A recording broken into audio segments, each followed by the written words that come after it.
Here we have Motorola's second generation Razr, also known as the Razr 2. This is their V9 model. Before we get too far with the phone, to show what they get you in the box, it comes with the typical user guide and some pamphlets about Bluetooth technology, getting some music downloads, how to handle the lanyards with the connectors, that kind of thing. They give you the Motorola charger with their Microusb connector, so not only if you want to charge the phone with that, you can also charge items like Bluetooth headsets or any other kinds of devices that have the Microusb connector. In the box they also give you a mini USB to micro USB adapter with a little lanyard on the end. This adapter will allow you to connect the phone up to a computer using a USB mini cable, and in turn this allows you to charge the phone, transfer files to and from the phone, and if you have a data plan, use the phone as a modem, all with the computer through a USB cable. Now let's talk about the phone. The V9 is given a burgundy color that they designed it with, and they give it a glossy finish on the front exterior on the inside. They don't really do that on the back, they kind of leave it plain. This is where your battery, micro SD, and SIM card are stored. I've got an unregistered SIM in here right now, so we can't do any showing of phone dialing or showing the 3G connectivity with the phone. By the way, this is a Quad-band GSM phone with 3G, so you have good support across the networks, and you have that HSDPA speed for your internet usage. I'll give you a fairly good sized screen on the front that is a touch screen. It only gives you the ability to use the touch screen for the media player, and its buttons will appear toward the bottom of the screen. At the top is the 2 megapixel camera. On the side here is our camera button, so you can press that and that will momentarily bring up the screen so you can quickly check your signal strength, your battery life, the clock, and any other status indicators you may have like that. Now if I press it again here, see the buttons are locked right now, so can't really get into the camera. On this side we have our rocker for increasing and decreasing the volume or navigating the music menu when you press the smart key, which is right below it here. The smart key is also used to unlock the exterior keys when they've been locked, like they are right now. And down toward the bottom here is our micro USB connector. This usually has a cover over it, but the cover's broken off of this one because this one has been put through some use. So since these buttons were unlocked, I will unlock them. If I use the rocker normally, I can browse through my ring types. If I want to have it vibrate only, or if I want the phone silent, or if I wanted to have it vibrate and ring, things like that, I can control them from the exterior rocker switch through this menu. Hit it again. Now if I hit the smart key, now I have control of the media player from this screen. And as you can see, I have the touch sensitive media controls at the bottom, and I can use the rocker to browse through the menu, and the smart key can be used to navigate through the menu. So I can hit one of their songs and it'll play. If I want to pause it, I can hit the pause button. Resume, I can skip to the next one. But if I didn't like this one, I can always go back to the previous button. And hit the smart key again, get into it, and we'll exit. Now we'll open up and get into the inside here. And inside, we got that same fairly good sized screen. Between the front and the back, the screens are almost identical in size, but the exterior one's just a little bit shorter in height, about the same width.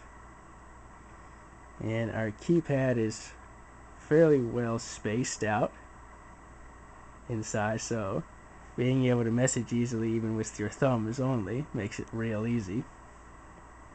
And we have our two soft key buttons, our media net and cellular video on the middle, and here's our send and end buttons, and here's our dedicated back button. Here's our 4-point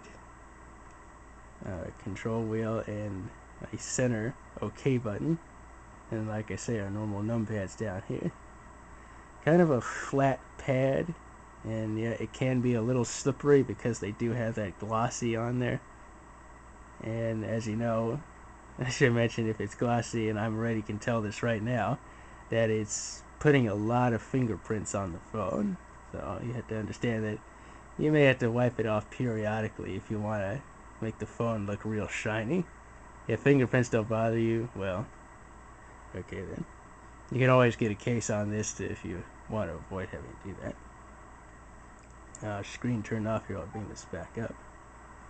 And like I say, this has an unregistered SIM in it, so we can't do any internet browsing or looking at any cellular video or anything like that on this phone. So I would need a registered SIM in order to do that.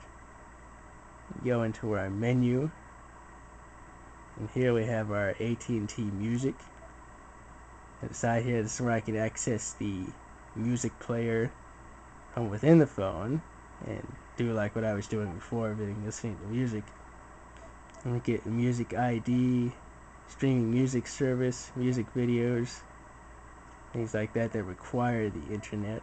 You can also go to AT&T's music shop and find your tunes there. Here's our messaging. Yeah, you do your messaging through here. You can do your regular text messaging, MMS. You can also do instant messaging, check your voicemail. There are plenty of features there that you can use. Your instant messaging, it supports AIM, Yahoo, Hotmail, and maybe ICQ and some others, but AIM, Yahoo, and MSN Messenger are your primary ones it supports. Your recent call list can be accessed from there. Here's your media net icon to access the internet. AT&T Mall for shopping. There's your cellular video. Here's your My Stuff, where a lot of your applications and media content can be found.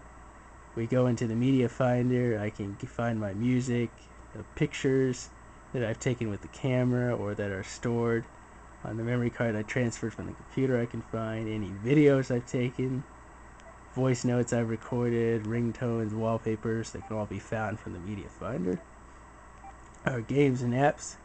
Any of your J2ME Java applications can be found here. And it comes with some defaults, like some games like Bowling 3D. Also some of your useful applications like mobile email. You set up your email accounts to get email alerts when new emails come in. These are tools where you get your alarm clock, world clock, calendar, calculator, and other tools options. There's your voice records, video camera, and camera functions. Oh, let's get a look at the camera here before we run out of time. There's our 2-megapixel camera. It works fairly well. Now, like I say, if this camera button was activated, the camera now goes to the outside. See, now we're looking at the camera recording the other camera, and so this can be used if you want to take a self-portrait of yourself. You could just hit the camera button. Okay, that zoomed in. I think that was the rocker switch I hit. There we go. See, we took a picture. Wait long enough, it'll stop the preview and automatically save it. And now it's stored. You go back in, cancel that.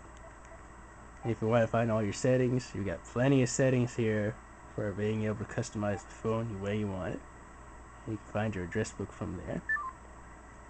So that pretty much covers it for the Motorola Razr 2 V9. Again, this is for AT&T.